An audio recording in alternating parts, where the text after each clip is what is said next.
is ready. Okay, so some of you may be familiar with the Joint Commission, some of you may not. So Dan and I are just gonna go over some of this stuff briefly for everybody. We do want you, we're gonna hit just some things in the packet, but we do want you to read through it because it's all good information, especially for our newer people who maybe have not been here during a Joint Commission survey. We are due at any moment for our Joint Commission survey. They come every 3 years, and starting at the beginning of the year through November, they can come here for their survey with us. Okay, so what is the Joint Commission? The Joint Commission is an accreditation agency that accreditates hospitals and different facilities, and it's a standard to meet, right? So we want to meet this standard with high quality patient care, patient safety, operational excellence, all these things. And by having the Joint Commission accreditation, it proves that we're, a great facility to come to, but it means a lot to our patients and our referral sources. The Joint Commission accreditation is this little gold seal right here that you might see on different hospitals and facilities, things. So when our referral sources see that gold seal, they know that the service we provide is top tier, right? So they want to refer patients to us. Patients want to come here because of that. We do have Medicare regulations and guidelines, of course, but the Joint Commission is yet a higher standard over that, right? So that's why we want to get accredited each time. It is every 3 years, so we're due for it now. So some of the things that we're gonna go through, we spent time making this packet for y'all. It's just some tips for when they do come, right? And then we have kind of some mock questions. Questions that when they've come before, we know that they ask staff, they ask patients. When they come, they're gonna come first to the hospital in Baton Rouge. And then the hospital's gonna let us know, hey, Joint Commission has arrived, right? So usually 1 or 2 of the representatives will come out to PHP, and they'll spend at least a day with us, okay? They spend multiple days at the hospital, but again, that's a different set of things at the hospital. When they get here, we're gonna give them a map. We're gonna give them an employee list. We're gonna give them a patient list. And they can pretty much look at anything they wish to look at, okay? They look at charts. They go into the nurses station, looking at the nurses station. They go to group. They often ask the patients questions about treatment, about our program, about the rules, and then they can call any staff member and ask them questions. The point of the Joint Commission is not to get everybody all nervous and, anxious. The whole experience is a learning experience. They're coming to educate us, right? So they're looking at our stuff not to critique it and say, this isn't right, that you're not doing this right. They're coming to give us feedback, to make us better, right? So it's all about a learning experience. So it's nothing to get nervous about. It's nothing if they ask you a question and you don't know the answer to freak out about. You can always defer. I'm not sure, but let me get you to somebody who can answer that, right? So Dan's gonna go over some tips and then we're gonna roll into the questions, but again, we're not gonna go over every single line of this, okay? Just cause y'all can read it too. Just make sure that our charts are dated at the time of service. We talked about this yesterday in the in-service about being positive, having a yes approach. If there's something that you don't know, it's okay to say I don't know. Let me get somebody else that can help you. The surveyor will ask repeated questions. So if you give an answer, what time does group start? 11 o'clock. Okay, all right, great. What y'all do in group? Okay, what time does group start?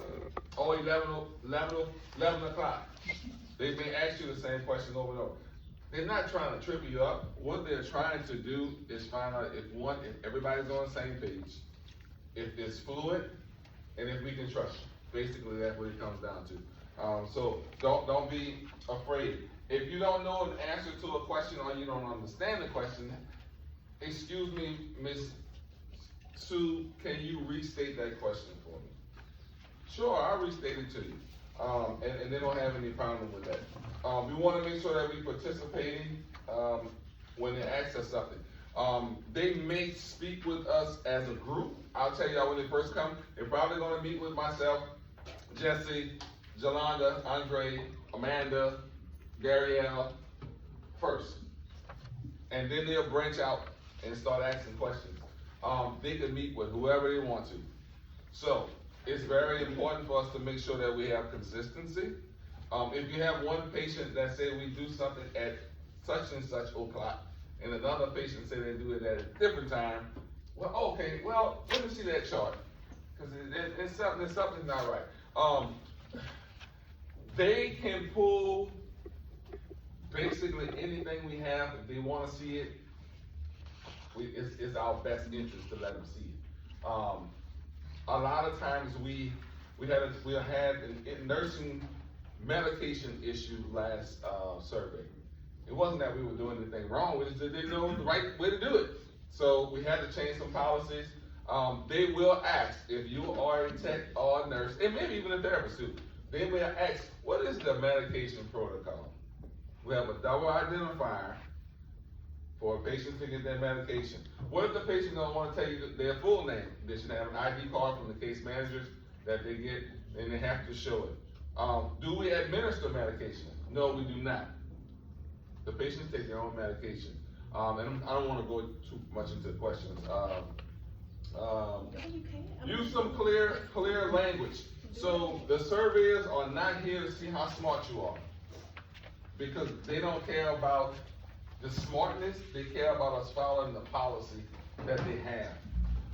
If you know something is not clearly stated, for example, let's use medication. The patient's saying, well, I have to take my meds, y'all forcing me to take my meds. We can go back to the policy. The policy states that in a partial program, they do not have to take their meds. They can decline to take their meds. We encourage them to take their meds. A lot of times we can go back and forth whether they should or they shouldn't. The policy states from joint commission, our policy as a partial, that patient is responsible for taking their medications if they would like to. We can't force them to take their medications. If you run into a question where we have some back and forth often here, refer it back to leadership, because we need to pull the policy out and refer back to that. If the survey asks you a question about a specific topic that you don't know nothing about, just say, I'm not sure, let me get you someone that can help you with that. And they're gonna say, okay, and then they're gonna come and grill us. But it's okay. Do not make up answers. If you're thinking about it and say, well, I don't really know, don't just make up an answer. Because they're gonna go and ask someone the same thing and say, oh, okay, Miss Jolanda told me that y'all do such and such. Have you ever done that before? Oh no, we never did that before. We have an issue. So don't just make up an answer. Let's go to 2 minutes. Okay, so we're gonna go over some of the questions that they do tend to ask. Where is the nearest fire extinguisher? We have them at each exit in every building. When was the last fire drill? And Dean can probably speak more to this, but we do have a binder in administration that we log every single fire drill. Y'all only see the ones we have during the day, but we have them on each shift. Once a quarter we're doing that. So, Let me elaborate on that too, Justin. So on the night shift, just so y'all know, on the night shift we don't have to ring the bells. So we can have an actual fire drill without having the fire department here and sirens and alarms. It's a different classification. But if they ask you that, what happens at night? We still have drills, y'all sleep. But the night shift is going around checking to make sure everybody's accounted for, but we don't ring the bells. okay, what are all of our codes and what do they mean? If you do not know all the codes, they are on the back of your ID. You can flip it over and you can read it to them. You can say, hey, here's all our codes right here, right? The other thing, speaking of ID badge, if you do not have an ID badge, please, please, please get with Casey, because that's one of the first things they're gonna look for, is that you have identification on you. They wanna know you're a staff member, what's your name, what's your department, clearly see it. So if you need a new one, if yours is just worn out, sometimes I know the texts get real worn out, but get Casey to print you a new one. We'll print you 5 if you need. Just make sure you have that on, okay? And your lanyard, if you have a lanyard on, it has to be a breakaway. I don't care if it's St. Florida Gators, it has to break away. I'm just saying. We do you gotta care. break away.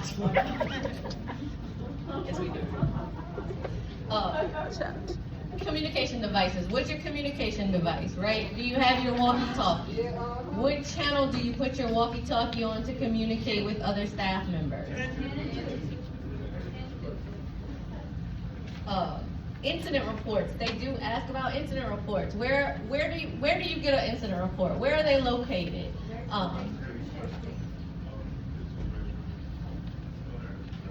Take it where you need to go, man. Take it where you need to go.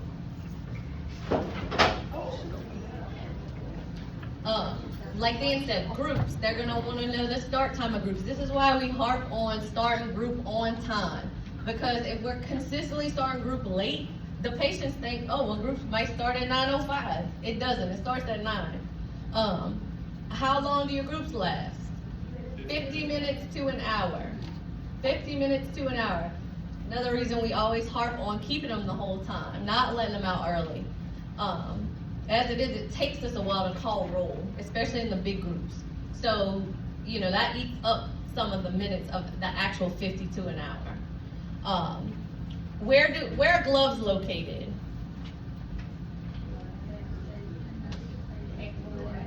Every building, right. Dan talked about medications, we won't belabor that.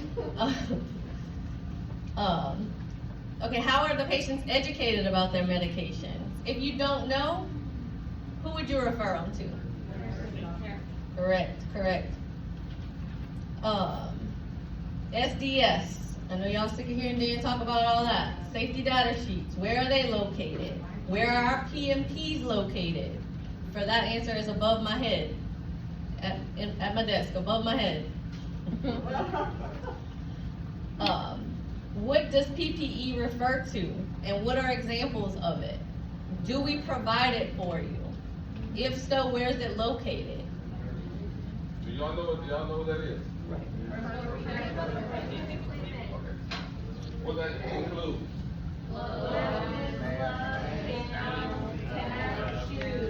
Goggles, gloves, skills. They also can look at our personnel files, right? They want to see where, did we get the proper documentation from you when you were hired? Were you oriented to your job?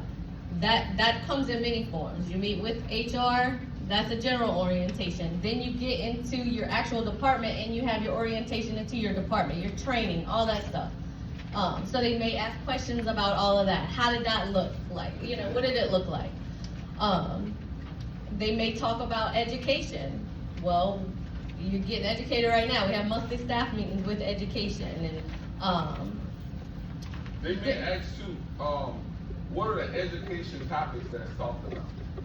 So y'all just think about that too. I know everybody in here is not in education, the didactic education group, but they're gonna ask that question. What y'all talk about in there? What y'all talk about in nursing group? What y'all talk about in RT? The psychotherapy groups, they probably gonna ask patient specifics, like patient John, what y'all talk about this week?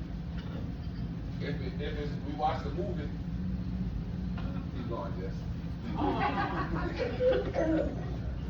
How are patients assessed for suicidal ideation? And this is a really, really important one because they do focus a lot on suicide risk prevention. What are we doing? What are we doing from the admit all the way through treatment up until the discharge? Another reason we harp on suicide risk assessment at discharge, right? So we have all these protocols in place. And we kind of go into them on this sheet, you'll see them. But again, if this is not your area, don't speak on it. Make sure you're referring them to, you know, one of the therapists, one of the leadership team members. Confidential information. How do we protect confidential information? Our computers have passwords, we have server logins, we have a whole server that is HIPAA compliant. Everything's HIPAA compliant here, right? We follow HIPAA guidelines. I think everybody knows all that. What things do we do as risk assessments? Green, safety protection thing where we, started and then we put it in The protective factors. Protective factors. Yep. No harm contracts. We do the surveillance rounds. All those things are actual assessment methods to assess the risk of things. Quick question. So when it comes to like the HIPAA stuff and stuff like that, cause I know some facilities like, you know, we're able to do our notes when we're not here. So that means we have to do it personal. So how do what if they ask like about that? But that's okay, because the EHR is HIPAA protected. Yeah, and you also have an obligation to protect the patient's personal information no matter where you are. So this is doable. That's a good question. Some people they work from home all the time. Same thing. No, nobody can work from home all the time. Same. I'm talking to you after the meeting. All right, this one's a big one. Do your patients have to live here? No, they do not have to live on campus, okay? Do we like to have patients commute to treatment every day? No, typically not. It leaves it wide open for them to use, for them to not do the right thing. Have we had patients not live here? Yes, we've had them where they live in Baker, Zachary, we go pick them up every day and bring them home. So we can take patients that don't live here, but it typically is not the preferred. Another good one, do we restrain the patient here? No. Yeah, the answer to that is no. We never restrain, we use CPI. That's your answer, we use CPI. Keep going. That's you. Keep going. I mean, I can, whatever you want.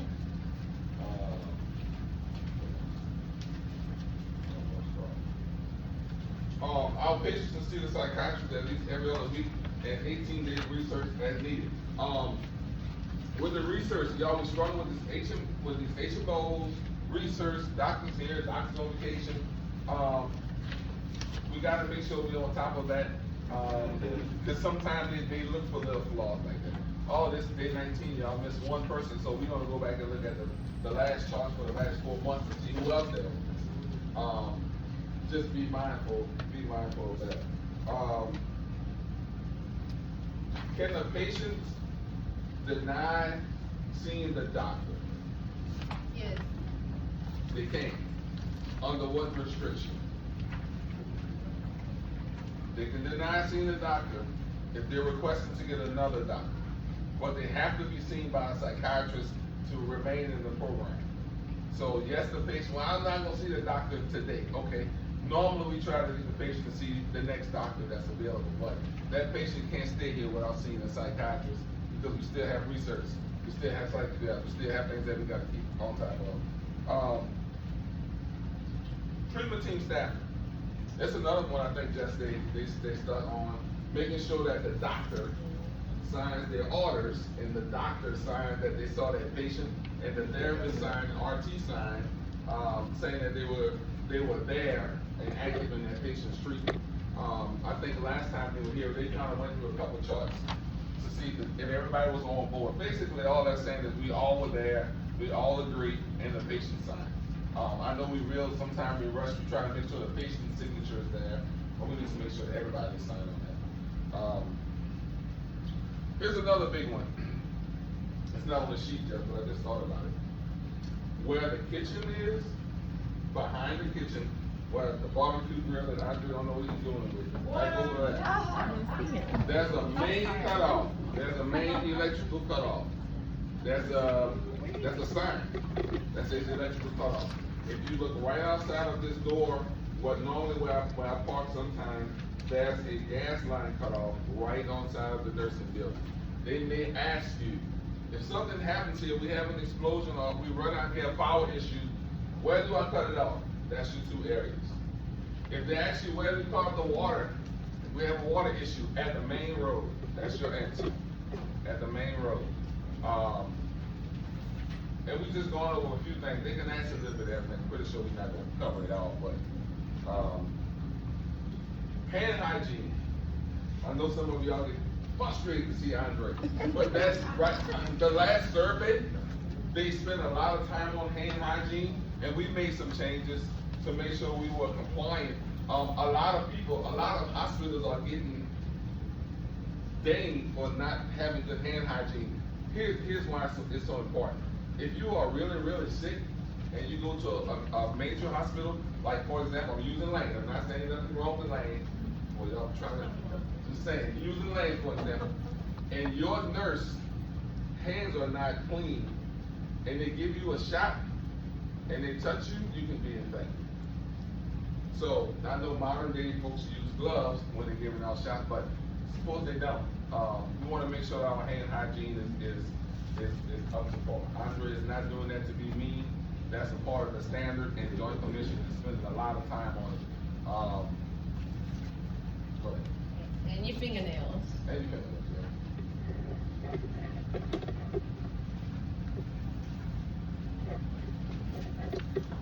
Where's the nursing building? Everybody know what it is? Everybody know what administration building is? Everybody know the therapy center is? Everybody know what House 9 is? Y'all sure? So the surveyors are gonna come in, they're gonna ask for a campus map. So if they come to you, Jared, and say, hey Jared, if there's a fire right now, where would you call the code to? I don't know. You're not gonna say I don't know. But if you don't know, look at the map. They're gonna have a map. Look at the map and say, oh, I'm in the dining hall. I would call it to the dining hall. And we are being real specific because that's what they're gonna do. Hey, no, this is therapy center. You sure it's the right place? So look at the map and call the code to the proper place. Let's go to the next step. Some of these are, what is the Sentinel event? Dan actually just did an in-service and explained what a Sentinel event is. But they may ask that. They may also ask you when's the last time we've had a Sentinel event here. And if you don't know, don't refer it to someone who would know, okay? We went over the 2 patient identifiers.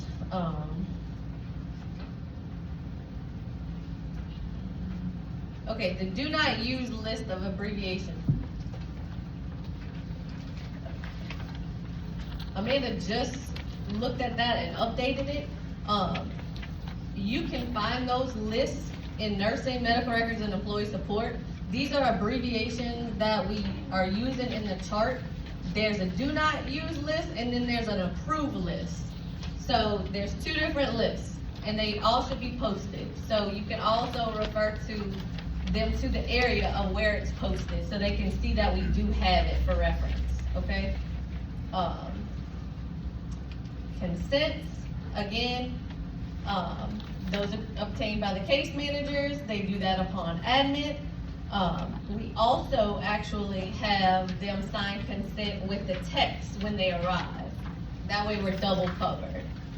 And that's their consent to treatment, meaning that we're allowed to treat them. Can patients take pictures? Yes, they can. The patients can take pictures of their peers if they approve.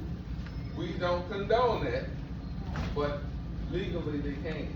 Can we take pictures of patients? No. Yes, we can. We can only use those pictures inside the facility, they stay here, they confidential information, just like we will do in charge.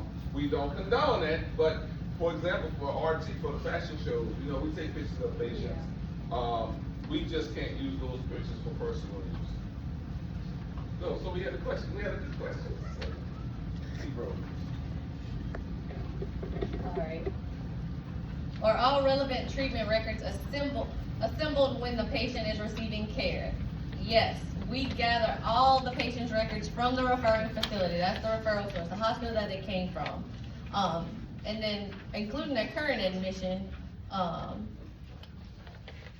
that's on every patient. The requirements for documentation and timing, again, if you don't know this or this is not something that you deal with, then you just pause and you let them know, I'm not sure about HMPs. Let me get you to somebody who can answer that, right? Alright, so patient grievance, our complaint form, do anybody know the procedure for that? A patient can get it anytime they want. Hack staff, they can get one from nurses, they can get one from the techs. Sometimes we get these complaints / grievances, and it could be John Snow too loud. The patients, that's their right, they can write a grievance for that. We have to go through it and decipher which ones we should follow through.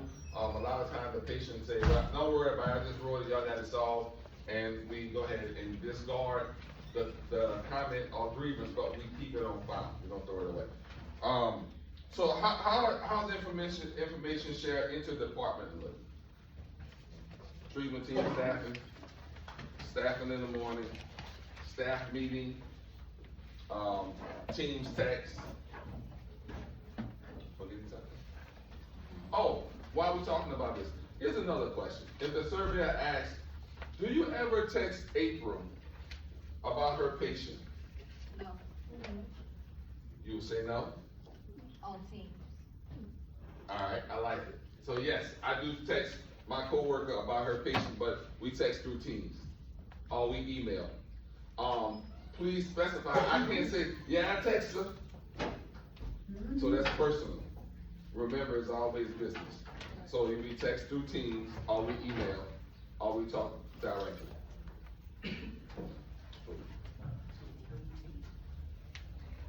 That's it? Alright, anybody have any questions? Yes, ma'am. So with Joint Commission, are they like also like come in and looking like with like the offices, like our offices, like stuff we need to be aware of as far as like the office? Yes. So Joint Commission is like the OSHA of plants, industries. It's in your best interest to let them have full access. Because if you don't let them have full access, you're hiding something. But yes, I think last time, we might have went to a couple of the therapist's office and looked. It depends on who comes. If there's an infection control nurse that comes, if there's a fire marshal that comes, if there's a doctor that comes, if there's a clinical psychologist that comes, they all may be looking for different things. So one good example, one time they split me and Jesse up and Sally, the old director. They split us all up and asked us all different stuff about it. And then we came back together and talked, but I don't know, nobody knew what the other one was talking about, and we don't know what they asked. So they're gonna split us up. I will tell you this, they will speak to the patients, 100%. And there's no telling who they're gonna talk to. They may see one walking across and say, hey, come here. And yeah, so one thing that we can do is on our end is make sure we maintain consistency as much as possible. But they will talk to the patient. I'm 100% sure. And they will go to groups. Yeah, they will sit in group. They will sit in your group. So if you have a group that's it's interesting, and you may have a couple of interesting patients, you'll have to find a way to put it together. Yeah, They gonna be did it real fast. Yeah, they'll be there. Yeah. Any other questions? And cleanliness. So we have had them come and literally put a glove on and run their hand over baseboard, run their hand just to see, are we keeping the facilities clean, right? So we've been meeting with housekeeping a lot about that and getting them ready. But they can and they do, you know, they wanna see infection control, we're preventing illness, all those things. Yeah. Your vehicles should be locked at all times. That's another, it's a safety issue. If your vehicle's open and you have something that can harm someone, we don't know you got it, and they come back to you and you have another potential sentinel event. So make sure that your vehicle is locked. Here's a good thing about the Joint Commission. We don't want you to panic. If we panic, then you panic. If we don't panic, you don't panic. It's a process that we have to go through. If you plan on being in the mental health field for an extended time period, you wanna learn from the people. Everybody that comes, you wanna learn from them, because if you know what they want, it makes your life a whole lot easier. Oh, one thing I did forget, Jess. Don't argue with the surveyor. Yes, you had a staff member do that before to try to prove their point that they were right in what they were saying. The only justification, your argument, proof of your argument goes in the standard, the Joint Commission standard, progressive policy and procedure. That's your argument, because that's the only two things that we can compare. It's not about, I'll give y'all one struggle we deal with now. Department of Health.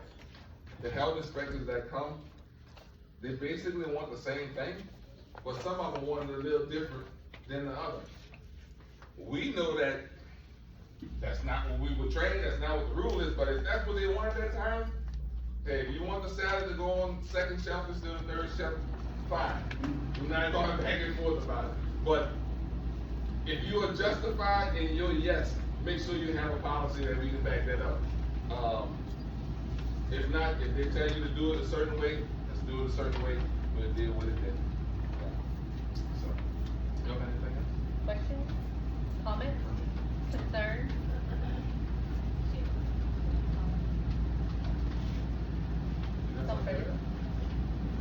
Okay. Happy day. We got some more snacks. All right.